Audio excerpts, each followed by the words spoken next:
श्री गणेशाय नमः। श्री सरस्वते नमः। श्री श्री गुरवे नमः। दिगंबरा दिगंबरा श्रीपाद वल्लभ दिगंबरा दिगंबरा दिगंबरा श्रीपाद वल्लभ दिगंबरा दिगंबरा दिगंबरा श्रीपाद वल्लभ दिगंबरा दिगंबरा दिगंबरा श्रीपाद वल्लभ दिगंबरा दिगंबरा दिगंबरा श्रीपाद वल्लभ दिगंबरा दिगंबरा दिगंबरा श्रीपाद वल्लभ दिगंबरा दिगंबरा दिगंबरा श्रीपाद वल्लभ दिगंबरा दिगंबरा दिगंबरा श्रीपाद वल्लभ दिगंबरा दिगंबरा दिगंबरा श्रीपाद वल्लभ दिगंबरा दिगंबरा दिगंबरा श्रीपाद वल्लभ दिगंबरा दिगंबरा दिगंबरा श्रीपाद वल्लभ दिगंबरा। अवधूत चिंतन श्री गुरुदेव दत्त। वक्रतुंड महाकाय सूर्यकोटि समप्रभ निर्विघ्नं कुरु मे देव सर्वकार्येषु सर्वदा। गुरु ब्रह्मा गुरुर्विष्णु गुरुर्देवो महेश्वरा गुरु साक्षात् परब्रह्म तस्मै श्री गुरवे नमः। परमहंस परिव्राजकाचार्य श्री वासुदेवानंद सरस्वती स्वामी महाराज की जय। परमहंस परिव्राजकाचार्य श्री लोकनाथ तीर्थ स्वामी महाराज की जय। परमहंस परिव्राजकाचार्य शिवोम तीर्थ स्वामी महाराज की जय। योगीराज श्री गुणमणि महाराज की जय। ब्रह्मश्री श्री दत्त महाराज की जय। योग तपस्वी श्री नारायण काका महाराज की जय। परमहंस परिव्राजकाचार्य नित्यबोधानंद तीर्थ स्वामी महाराज की जय। सब संतन की जय समभक्तन की जय। पुंडलीक वरदा हार विठ्ठल श्री ज्ञानदेव तुकाराम पंढरीनाथ महाराज की जय। दत्त दत्त म्हणता वाटे दत्त दत्त म्हणता वाटे दत्त दत्त म्हणता वाटे तेने सार्थक जन्माचे तेने सार्थक जन्माचे दत्त दत्त म्हणता वाटे दत्त दत्त म्हणता वाटे मनी चिंतावा श्री दत्त मनी चिंतावा श्री दत्त मनी चिंतावा श्री दत्त अंतर्बाह्य पूर्ण भरीत अंतर्बाह्य पूर्ण भरीत दत्त दत्त म्हणता वाटे दत्त दत्त म्हणता वाटे दत्त रूप पाहे डोळा दत्त रूप पाहे डोळा दत्त रूप पाहे डोळा तेने भया कळी काळा तेने भया कळी काळा दत्त दत्त म्हणता वाचे दत्त दत्त म्हणता वाचे दत्त रूप पाहे डोळा दत्त रूप पाहे डोळा दत्त रूप पाहे डोळा तेने भय कळी काळा तेने भय कळी काळा दत्त दत्त म्हणता वाटे दत्त दत्त म्हणता वाटे एका जनार्दनी जपा एका जनार्दनी जपा एका जनार्दनी जपा मंत्र अक्षरी हा सोपा मंत्र अक्षरी हा सोपा दत्त दत्त म्हणता वाचे दत्त दत्त म्हणता वाचे दत्त दत्त म्हणता वाचे. अवधूत चिंतन श्री गुरुदेव दत्त. आज दत्त जयंती आहे आणि म्हणूनच पूर्वरंगासाठी हा नाथ महाराजांनी लिहिलेला अभंग आपण घेतलेला आहे. नाथ महाराज श्री दत्तांचं वर्णन जेव्हा करतात तेव्हा म्हणतात दत्त दत्त म्हणता वाचे तेने सार्थक जन्माचे.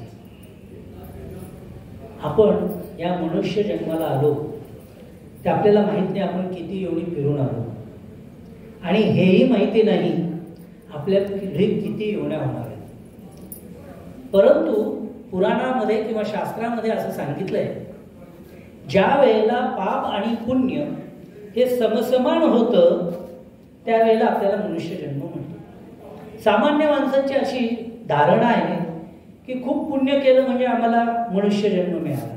असं नाहीये. बरं, शास्त्रकार असं म्हणतात जिस वक्त हमारा पाप और पुण्य समसमान हो जाता है उस वक्त हमको मनुष्य योनी मिलती है. आणि या मनुष्य जन्माचं सार्थक करायचं म्हणजे काय करायचं? खूप पैसा मिळवायचा, खूप संपत्ती मिळवायची, खूप जमीन जुमला करायचा, भरपूर मुलं बाळं झालेत, सगळे शिकलेत, मार्गाला लागलेत म्हणजे आमच्या जीवनाचं सार्थक झालं का? अहो तसंच जर असतं तर जगामध्ये सगळ्यात श्रीमंत माणूस आहे तो सर्वात सुखी झाला असता. पण तसं होत नाही. कधी कधी आपण बघतो की अत्यंत श्रीमंत आहेत पण रात्रीची झोप लागत नाही, झोपेची गोळी घ्यावी लागते. आता कसं चाललंय असं आपण विचारलं एखाद्या व्यापाऱ्याला, हा ठीक चला है. अरे क्या ठीक चला है? तुम्हारी दिन की कमाई अगर 1 करोड़ रुपया है तो फिर भी तुम बोलते हो कि ठीक चल रहा है. तेच एखाद्या गरीब माणसाला जर आपण विचारलं तर तो त्याला विचारलं की का रे बाबा तुझं कसं चाललंय? ठीक आहे म्हणतो, 2 वेळेस तर खाऊन पिऊन मजेत आहे. म्हणजे सुखाची जी संकल्पना आहे ही सुखाची संकल्पना ही केवळ धनदौलत याच्याशी अवलंबून नाही. ही अंतर्गत वृत्ती जेव्हा आपली आनंदी होते तेव्हा खऱ्या अर्थाने आपण आनंदमय होतो. आणि ही आनंद वृत्ती होणं म्हणजे खऱ्या अर्थाने जीवनाचं सार्थकीकरण होतं. आम्हाला बघा बुद्धी आणि ज्ञानेंद्रिय हे इतर प्राण्यांपेक्षा जास्त दिलेले आहेत आपल्याला. बुद्धी हा प्रकार जेवढा मानवाला दिला तेवढा इतर कुठल्याही प्राण्याला दिलेला नाही. का बरं दिली असेल भगवंतानी बुद्धी? त्याचं काहीतरी प्रयोजन तर असेल. आम्हाला पाहण्यासाठी डोळे दिले, वास घेण्यासाठी नाक दिलं, बोलण्यासाठी वाचा दिली, काम करण्यासाठी हात दिले, इकडे तिकडे फिरण्यासाठी पाय दिले. मग हे सगळं देत असताना जेव्हा त्याने आम्हाला बुद्धी दिली तेव्हा त्या बुद्धीसाठी सुद्धा काहीतरी प्रयोजन आहे. मग काय असेल हे बुद्धीचं प्रयोजन? केवळ व्यावहारिक ज्ञान मिळवणे किंवा प्रापंचिक ज्ञान मिळवणे म्हणजे बुद्धीचा वापर करणे नाही. हे सगळं विज्ञान झालं, हे सर्व प्रयोगांवर अधिष्ठित झालं. ज्ञान जे आहे हे प्रयोगावर अधिष्ठित नाहीये. ज्ञान ही आंतरिक सुखाची संकल्पना आहे. आणि म्हणूनच आपल्या दत्त संप्रदायामध्ये शक्तिपात दीक्षा, कुंडलिनी जागरण ह्या संकल्पनेला फार मोठं महत्व आहे. कारण की ज्या वेळेला सद्गुरू आपल्यावरती शक्तिपात करतात त्यावेळेला आपल्यामध्ये जी सुप्त शक्ती आहे, शक्ती सर्वांमध्ये, प्राणने असा कुठलाही माणूस नाही, ज्या अर्थी त्याच्यामध्ये प्राण आहे त्या अर्थी त्याच्यामध्ये शक्ती, चैतन्य हे ओतप्रत भरलेलं आहे. फक्त झालंय काय, आम्ही सामान्य माणसं ही सगळी बुद्धी, ही शक्ती, हे चैतन्य हे आम्ही बाहेरच्या कामासाठी लावलंय. म्हणून त्या शक्तीला आम्ही काय म्हणतो, बहिर्मुखी झाली. ज्या वेळेला सद्गुरू संकल्प करतात आमच्यासाठी त्यावेळेला ते त्यांचं संपूर्ण पुण्य, त्यांची संपूर्ण तपश्चर्या, त्यांचा संकल्प शक्ती ही आपल्या पाठीमागे उभी करतात. त्यामुळे शक्तिपाताची जेव्हा दीक्षा होते तेव्हा खऱ्या अर्थाने आपला पुनर्जन्म होतो. आम्ही आईच्या योनीतून जन्माला आलो, तो आमचा भौतिक जन्म आहे. बघा, जर विश्वास केला आणि थोडं आतमध्ये बघितलं, आता इथं डॉक्टरीचं शिक्षण घेतलेली पण आहे आपली एक शिक्षा, ती सांगू शकेल की ज्या वेळेला मनुष्याचा खऱ्या अर्थाने पहिला जन्म होतो तेव्हा त्या पापयोनीतून होतो, करतो संभोगातून आपला जन्म झाला. आणि सुरुवातीला काय होतं, केवळ द्रवरूप एक बिंदू होता, परंतु त्याच्यामध्ये पंचमहाभूत मिसळली, मन बुद्धी अहंकार भगवंतानी मिसळला, तेव्हा कुठे हा देह निर्माण झाला. बरं, देह निर्माण झाला तर तो लगेच कामाला लागला का? नाही. 7वा 8वा महिना होईपर्यंत एखाद्या मृत अवस्थेत असल्यासारखा तो गर्भगृहामध्ये पडलेला होता, बंदिस्त होता. तिथं जेव्हा प्राणांचं अवतरण झालं तेव्हा त्याच्यामध्ये जीवदशा निर्माण झाली, चैतन्य निर्माण झालं. मग तो हातपाय हलवायला लागला, पुढच्या काही क्रिया करायला लागल्या आणि मग आपला जन्म झाला. हा एक जन्माचा प्रकार झाला, कारण की याच्यामध्ये पंचमहाभूत आले, मन बुद्धी अहंकार आला, अहंकार पण आला. परंतु ज्या वेळेला आम्हाला सद्गुरू दीक्षा देतात तेव्हा आमच्यातली अंतस्थ शक्ती जी असते, जी बहिर्मुखी आम्ही करून ठेवलेली आहे, तिला अंतर्मुखे वळवतात, अंतर्मुखी करतात. आणि म्हणून एका अर्थाने तो आमचा दुसरा जन्म आहे. आणि म्हणूनच आपल्याकडे गुरूंना गुरु माऊली म्हणण्याची पद्धत. गुरु बाबा म्हटलेलं कोणी ऐकलंय का? बाबा म्हटलं की बुवाबाजी आहे, परंतु माऊली म्हटलं की तिथं आईचं प्रेम आहे. ज्याप्रमाणे आई आपल्या रक्त मांसानी त्या जीवाला वाढवते, तद्वत सद्गुरू त्यांच्यातलं सगळं ज्ञान, त्यांची सगळी तपश्चर्या, त्यांचं सगळं विज्ञान आपल्या पाठीशी उभं करतात आणि म्हणून आपली शक्ती अंतर्मुखी होते. आणि केव्हा काय कसं करायचं याची वेळोवेळी आपल्याला पाठीमागून आतमधून जाणीव होते. सद्गुरू हे देहानीच असले पाहिजे असं नाहीये. आज स्वामीजी आपल्यामध्ये देहानी नाहीये, परंतु असं कोणी समजू नका की स्वामीजी नाही. उलट आहे, ते जेव्हा देहामध्ये बंदिस्त होते तेव्हा आम्हाला विचारायला त्यांच्याकडे जावं लागत होतं, स्वामीजी आता मी काय करू, स्वामीजी आता कसं करायचं. पण आज स्वामी सर्वव्यापी झालेले आहेत, संपूर्ण या ब्रह्मांडातल्या चैतन्य शक्तीमध्ये मिसळून गेलेले आहेत. ध्यानाला बसा, डोळे मिटा, शरीर ढिलं सोडा, श्वासांवरती लक्ष केंद्रित करा आणि अंतर्मनातून एकदा फक्त स्वामींना आवाज द्या, स्वामी अडली आहे माझी गाडी, काय करू. बघा, निश्चित सांगतो, तुमची साधना आणि तीव्रता, समर्पण जर तेवढं जास्त असेल तर सद्गुरू तुम्हाला आतमधून शक्ती देतात, आतमधून सांगतात आता हे करायचं. याच्याबद्दलचा एक छोटासा अनुभव सांगतो. लोकनाथ तीर्थ स्वामी महाराज मुंबईला आलेले होते. श्रीवास्तव नावाचे एक ग्रहस्थ होते, त्यांच्या घरी ते उतरले. त्या श्रीवास्तवच्या मोठ्या मुलाचं स्वामींनी दीक्षा दिलेली होती, त्याचं उत्तम साधन चालू होतं आणि त्याची इंजिनिअरिंगची परीक्षा होती. स्वामीजी महिनाभरासाठी तिथं थांबणार होते, कारण की सर्व धर्मीयांची एक मोठी सभा विश्व हिंदू परिषदेने भरवली होती आणि त्याचं उद्घाटन करणार होते. सगळे शंकराचार्य, सगळे मोठाले महात्मे तिथे येणार होते. स्वामीजी आले काशी, मुक्काम त्यांच्याकडे, त्यांच्या सेवेमध्ये हा मुलगा लागला. बघा समर्पण किती असतं. माझी परीक्षा आहे, मला अभ्यास करायचा आहे, कुठंही तोंडातून निघाला नाही. महिनाभर स्वामींच्या संपूर्ण सेवेमध्ये होता. सद्गुरूंना काळजी होती आपल्या बाळाची. अरे माझ्या बाळाची परीक्षा आहे, आता काय करू. स्वामींनी त्या दिवशी सकाळी त्याला विचारलं, बाळा आज तुम्हारा पेपर है बराबर. हाँ स्वामी जी. था अभी तो है. कितने बजे पेपर? 11:30. अभी तो सुबह के 7 बजे. तुम जा सकते हो. स्वामी जी मेरा कुछ स्टडी नहीं हुआ, अभ्यास नहीं. हाँ तुम मेरे सेवा में लग गए ना, तो अभ्यास तो नहीं हुआ होगा, मगर कोई बात नहीं, चलो बोले मैं तेरे साथ आता, हम कॉलेज तो देख के आएंगे. असं म्हणून त्याला बोटाला धरून कॉलेजला घेऊन गेले. त्याला सांगितलं तू आतमध्ये जा, मी बाहेर बसतो. तुझी परीक्षा झाली ती बाहेर आहे, मग आपण पुन्हा घरी जाऊ. तो स्वामी जी आप 3 घंटा यहाँ बैठेंगे. बोला तेरा तो स्टडी नहीं हुआ है ना, तुझे क्या जाएगा, तू जब आएगा तब हम निकलेंगे.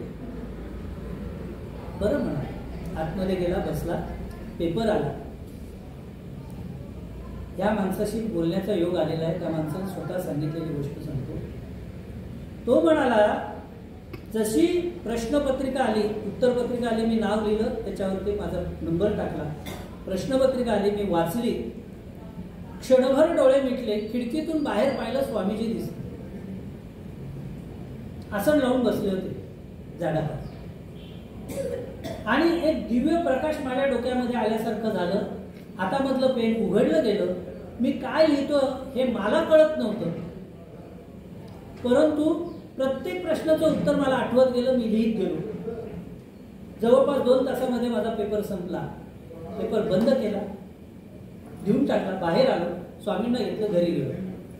रिझल्टच्या दिवशी सकाळी स्वामींचं पत्र आलं, अभिनंदन.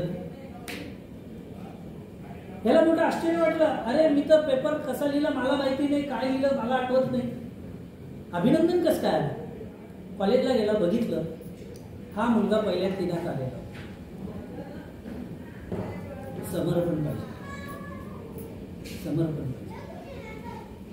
खरं तर आपला हा मार्ग विद्यार्थी दशेमध्ये मिळाला तर खूप चांगलं. कारण की त्यावेळेला माणसाची जडणघडण होत असते. त्यावेळेला जर ह्या प्रकारचा संस्कार आपल्यावरती झाला तर निश्चित आपलं संपूर्ण जीवन हे मार्गी लागतं. आणि म्हणूनच नाथ महाराज म्हणतात, दत्त दत्त म्हणता वाचे, दत्त दत्त म्हणता वाचे, तेने सार्थक जन्माचे, तेने सार्थक जन्माचे, दत्त दत्त म्हणता वाचे.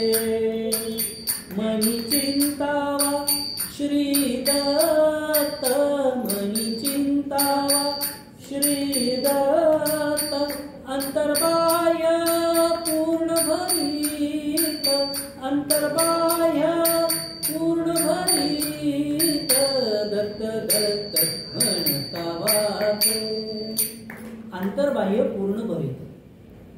बघा, भगवंताने हे संपूर्ण विश्व निर्माण केलं. हे अतिशय पवित्र, पावन आणि पूर्णपणे तयार केलं. आपल्या एकही गरज अशी नाही की जी निसर्गातून भागत नाही. आणि निसर्गामध्ये निसर्गतः जी वस्तू तयार होते ती कधीही वाईट नाही. मग तरी या जगामध्ये पाप का पाहायला मिळतो? सगळीकडे बऱ्याच ठिकाणी अराजकता का दिसते? ही पाप, हे अशुद्धता बाहेर कुठे नाही, आमच्यामध्ये. आमच्यामध्ये मन आणि अहंकार हे या बुद्धीवरती जेव्हा हवी होतात त्यावेळेला पापाला सुरुवात होते. तुम्ही म्हणाल असं कसं काय? बघा, साधा विचार सांगतो. आम्ही श्वास घेतो, प्रत्येक जीव श्वास घेतो. तो बारीक किडा असू द्या, नाही तर हत्ती असू द्या, मनुष्य आलाच त्याच्यात. आम्ही श्वास घेतो. श्वास घेतो त्यावेळेला हवा कशी असते? शुद्ध असते. आम्ही घेतो तेव्हा ऑक्सिजन घेतो, बाहेर पडतो तेव्हा कार्बन डायऑक्साईड. कार्बन डायऑक्साईड शुद्ध आहे का अशुद्ध आहे? मग सांगा बरं. आतमध्ये शुद्ध गेला, बाहेर पडताना अशुद्ध. अशुद्धता आतमध्ये का बाहेर? ही अशुद्धता काढण्याचं काम सद्गुरू करत असतात. आणि म्हणून अंतर्बाह्य मनी चिंता व श्री दत्त अंतर्बाह्य शुद्धता. म्हणून दत्तच का, तर दत्ताचा अर्थ असा आहे, दत्त देणारा, आम्हाला सात्विक बुद्धी देणारा, आमच्यातला रजोगुण कमी करणारा, तमोगुण संपवणारा असा जो आहे तो दत्त आहे. हा दत्त आम्हाला दुसरा एक अर्थ दत्ताचा असा की दत्त म्हणजे आपण म्हणतो का, दत्त म्हणून समोर उभे राहील म्हणतो ना. कोणाची आठवण काढली आणि तो समोर येऊन उभा राहिला माणूस, आम्ही काय म्हणतो, दत्त म्हणून समोर उभे राहील. दत्त याचा अर्थ स्मरताचं दर्शन देणारा तो दत्त. स्मर्तुगामी ज्याला म्हणतो, तो स्मर्तुगामी जो देव आहे तो भक्त दत्त आहे. दत्ताचं ध्यान करायला सांगितलेले, दत्ताचं ध्यान करायला सांगितलेलं आहे. याचा अर्थच असा आहे की ज्या वेळेला आम्ही दत्त असं म्हणतो त्यावेळेला आमच्या समोर ते उभं राहतात. आणि म्हणून नाथ महाराज तर सांगतात पुढे, एका जनार्दनी जपा, एका जनार्दनी जपा, मंत्रद्वी अक्षरी हा सोपा, मंत्रद्वी अक्षरी हा सोपा, दत्त दत्त म्हणता वाटे, दत्त दत्त म्हणता वाटे. नाथ महाराज इथं सुद्धा बघा, दत्ताचं सुद्धा स्मरण करताना पहिला ते काय म्हणतात बघा, एका जनार्दनी, आपल्या सद्गुरूंचं नाव आधी घेतो. आपण सुद्धा आपलं जीवन जेव्हा पूर्ण अर्थाने समर्पित करतो, जेव्हा आपल्याला दीक्षा होते त्यावेळेला खरं तर देह, बुद्धी, मन, अहंकार हे सगळं सद्गुरु चरणी अर्पण करून टाकायचं असतं. इतना समर्पण जब हो जाएगा हमारा सद्गुरु के प्रति, तभी उनकी कृपा हम प्राप्त करने के लिए पात्र हो जाएंगे. देने वाला तो बहुत है, बहुत कुछ देता है, मगर लेने के लिए हमारे पास पात्र तो होना चाहिए. गंगा बहती रहती है, मगर उस गंगा में अगर तुम छोटा सा लोटा लेके गए तो उतना लोटा भर ही पानी आएगा. तुम बकेट लेके गए तो बकेट भर पानी आएगा. तुम और बड़ा पात्र लेके जाएंगे तो उतना पात्र भर के पानी आ जाएगा. वैसे ही है गुरु माऊली बहती गंगा है, ज्ञान की गंगा है, तप की गंगा है, ज्ञान की गंगा है. तुम जितना उनसे लेंगे उतना तुम पाओगे. मगर हम क्या लेते हैं, आम्ही जेव्हा सद्गुरूंकडे जातो तेव्हा काय विचारतो, माझ्या शिक्षणातल्या अडचणी केव्हा दूर होतील. मुलं विचारतात मला चांगली बायको केव्हा मिळेल, मुली म्हणतात मला चांगला नवरा केव्हा मिळेल, संसारी लोक जातात मला प्रमोशन केव्हा मिळेल. अरे या गोष्टी प्राकृतिक नाही आहे, ह्या तुम्ही कष्टाने मिळवायच्या. चांगली बायको मिळवायची असेल तर तुमचं चांगलं करिअर झालं पाहिजे आणि ते करण्यासाठी तुमची बुद्धी चांगल्या कामाला लागली पाहिजे. वर्षभर अभ्यास केला आणि त्या शेवटच्या 3 तासामध्ये, परीक्षेच्या 3 तासामध्ये तुम्हाला जर त्याची उत्तरं आठवली नाही तर वर्षभर केलेल्या अभ्यासाला काय किंमत आहे. मग हे स्मरण देण्याचं काम कोण करतं, तुमची बुद्धी करते. आणि या बुद्धीला त्यावेळेला ते सुचवून देण्याचं जे आंतरिक शक्तीचं काम आहे ते कोण करू शकतं, फक्त गुरु करू शकतो, कुणीही नाही. त्यावेळेला तुमचे शिक्षक सांगायला येऊ शकत नाही, पालक सांगायला येऊ शकत नाही, मित्र सांगायला येऊ शकत नाही. त्यावेळेला तुमची अंतरशक्ती जागृत करून त्या आठवून देण्याचं काम फक्त सद्गुरू करू शकतात. म्हणून सद्गुरूंकडे मागायचं काय, तर फक्त ज्ञान मागायचं. असं हे दत्ततत्व आहे. या दत्ततत्वाचा खरं तर आज आविष्कार या पृथ्वी तलावावरती झाला. म्हणून ही आजची दत्त जयंती आहे. आपण दत्त जयंती म्हणतो, खऱ्या अर्थाने दत्त जयंती नाही तर हा दत्त जन्मोत्सव आहे किंवा दत्त प्रगटीकरणाचा दिन. कारण की दत्त तत्व हे असं आहे की ते अविनाशी आहे, ते निरंतर आहे, ते जन्माला आलं नाही, आकाराला आलं. ते त्याच्या आधी होतं, त्याच्या अवतार कार्यामध्ये होतं, त्याच्यानंतरही आहे आणि इथून पुढेही असणारच आहे. आणि म्हणून हा दत्ताचा खरं तर प्रगट दिन आहे. म्हणून